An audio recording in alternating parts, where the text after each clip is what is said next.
ये धीरे धीरे ऊर्जा देता है जिससे आपको लंबे समय तक भूख नहीं लगेगी। खुद को कंट्रोल नहीं करना है। अगर आप सिर्फ इस बात का ध्यान रखें तो आप अपना खाना 50 से 70% तक कम कर सकते हैं और शरीर का वजन उतना ही बना रहेगा।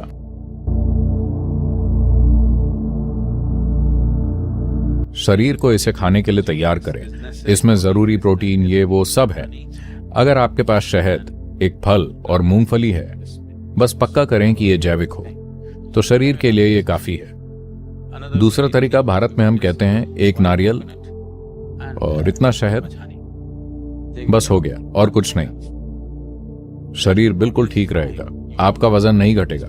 खासकर अगर आप इतनी मूंगफली खाते हैं तो आपका वजन कम नहीं होगा। आप इतनी मूंगफली लें, उसे रात भर के लिए भिगो दें। या तो आप इसे ऐसे ही खाएं, चबाकर खाना सबसे अच्छा है।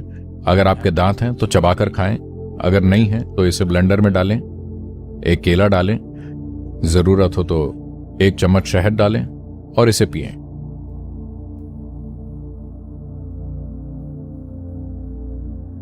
तो आप बस इस तरह का आहार अपनाएं। अगर आप योग कर रहे हैं तो निश्चित ही आपका वजन कम होगा, क्योंकि यह सिर्फ एक कसरत नहीं है, यह आपके सिस्टम को फिर से जीवंत करता है और यह आपके अंदर इतनी समझ लाता है कि आप जरूरत से ज्यादा नहीं खाएंगे। ऐसा इसलिए नहीं है क्योंकि कोई आपसे कह रहा है डाइटिंग करो। जब आपके शरीर में खास स्तर की जागरूकता आ जाती है तो आपका शरीर ऐसा हो जाता है कि वो बस उतना ही खाएगा जितनी जरूरत है, उससे ज्यादा नहीं। आप किसी भी तरह से अपने जीवन को काबू या नियमित नहीं कर रहे हैं। देखिए, एक बड़ा अंतर यह है कि बाकी दूसरी कसरत या डाइटिंग में आप हमेशा खुद को कंट्रोल करने की कोशिश करते हैं। योग अभ्यासों और योग साधनाओं में आपको खुद को कंट्रोल करने की जरूरत नहीं है।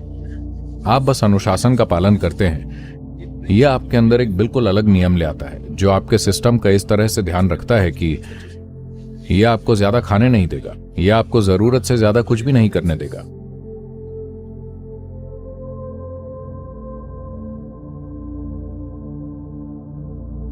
अगर आप शरीर के प्राकृतिक चक्रों को देखें तो हर 11 से 14 दिनों में एक बार शरीर एक दिन बिना भोजन के रहना चाहता है। इस प्राकृतिक चक्र के आधार पर एक मंडल में एक बार, एक मंडल 40 से 48 दिनों का होता है। इन 48 दिनों में 3 दिन ऐसे होंगे जब आपके शरीर को भोजन की जरूरत नहीं होगी। अगर आप जागरूक हैं तो आप देखेंगे कि उस दिन आप नहीं खाना चाहते। कुत्ते और बिल्लियों में भी यह समझ होती है। किसी खास दिन वो नहीं खाना चाहते। आपने गौर किया है? अगर आप इन चीजों के प्रति जागरूक नहीं हैं, क्योंकि ज्यादातर लोगों के जीवन से ये चीजें चली गई हैं, इसीलिए आमतौर पर भारत में पारंपरिक रूप से यह तय है कि हर एकादशी को, यानी चंद्र चक्र का 11वां दिन, उस दिन आप नहीं खाते। यह तय है ताकि एक मंडल में 3 बार आप ना खाएं। यह एक मूल नियम जैसा है। यह सबसे अच्छा तरीका नहीं है। अगर आप जागरूक हैं तो आप उस दिन ना खाएं जिस दिन शरीर नहीं खाना चाहता। यह इसका सबसे अच्छा तरीका है। लेकिन अगर आप उपवास रखते तो यह बहुत जरूरी है कि आपका शरीर एक खास साधना के साथ तैयार हो। ऊर्जा में एक खास स्तर की वृद्धि, वरना जब शरीर भोजन के लिए तरस रहा होगा और उसे नहीं मिलेगा तो वो संघर्ष करेगा। खुद को भोजन से दूर करने के बजाय बेहतर होगा कि आप जूस डाइट पर जाएं, सब्जी और फलों की जूस की डाइट, या सफेद कद्दू। सफेद कद्दू का जूस बहुत ही बढ़िया चीज है। सफेद कद्दू, नींबू और थोड़ा सा शहद, बस 2 या 3 दिन केवल इसी पर रहें। यह शरीर को बहुत अच्छे से शुद्ध करके उसे तरोताजा कर देता है। तो महीने में 1 दिन या 2 दिन खाली उपवास करने के बजाय कद्दू के जूस पर रहें। कुछ समय बाद अगर आप सुबह 1 गिलास जूस पीते हैं और शाम तक कुछ भी पीने का मन ना करे, सिर्फ पानी से काम चलता रहे बिना किसी तकलीफ के, तब उपवास रख सकते हैं। अपने खाने में कम से कम 50% मिलेट शामिल करके, अगर आप यात्रा या दूसरी वजहों से 100% नहीं भी कर पाते तो सिर्फ 50% से भी आप 3 चीजें देखेंगे।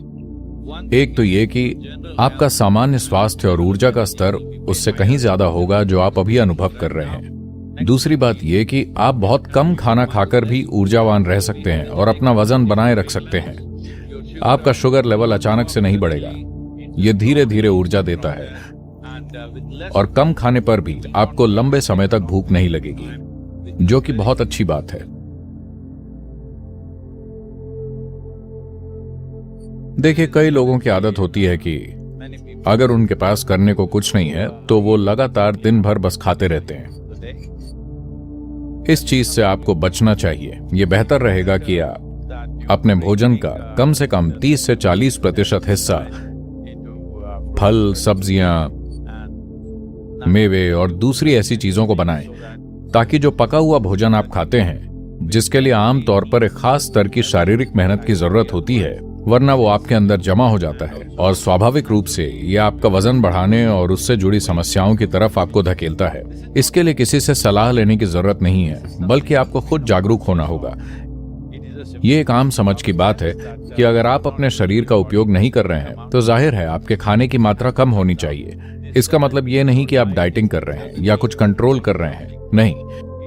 इस शरीर की स्वाभाविक प्रकृति ही ऐसी है कि अगर आप बहुत ज्यादा मेहनत करते हैं तो ज्यादा खाना खाते हैं, अगर आप कम मेहनत करते हैं तो कम खाना खाते हैं। तो योग प्रणाली में हमेशा 2 भोजन के बीच कम से कम 8 घंटे का अंतर होना ही चाहिए। अगर आपके लिए 8 घंटे संभव नहीं है तो मैं कहूंगा कि ज्यादातर इंसानों के लिए 5 से 6 घंटे तो जरूरी हैं, वरना आप निश्चित रूप से अपने शारीरिक स्वास्थ्य के मामले में किसी बुरी चीज को न्योता दे रहे हैं।